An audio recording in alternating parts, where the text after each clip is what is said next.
মালিককে টাইম দেওয়ার সময় আমার হাতে নাই। একদিন তো আফসোস কর ভাই, কি করলাম, ইয়া লাইতানি কদ্দামতু লিহায়াতি, ইয়া লাইতানি কদ্দামতু, হায় জীবনের জন্য যদি কিছু পাঠাইতাম। এই দেখ আমার দিকে তাকা, আমি তো এখন আফসোস করি, আরে যৌবনের 32টা বছর শেষ করলাম, আরে কি করলাম। প্রতিদিন যদি একবার করে সুবহানাল্লাহ পড়তাম তো আমল নামায় কতগুলো সুবহানাল্লাহ জমা হইতো। আরে 2 রাকাত করে নফল নামাজ যদি পড়তাম তো আমল নামায় কতগুলো নফল নামাজ জমা হইতো। কি করলাম, কই কই ঘুরে ঘুরে টাইম শেষ করলাম।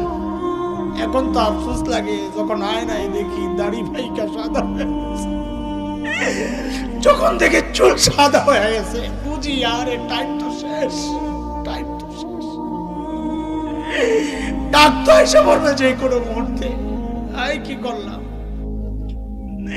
আরে ভাই আমার মালিককে টাইম দাও, মালিককে টাইম দাও, ফালতু সময় খাইও না, নষ্ট করো না। আফসোস করতে হবে আসরের মাঠে যে হায় এই টাইম কেন নষ্ট করলাম, কেন নষ্ট করলাম। আখিরাতের পুঁজি বানাও, আখিরাতের পুঁজি বানাও।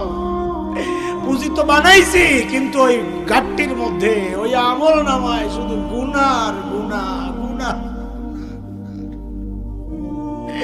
পুঁজি এমন পুঁজি বানাইছি যে পুঁজি আমার জাহান্নামে নিয়ে যাবে।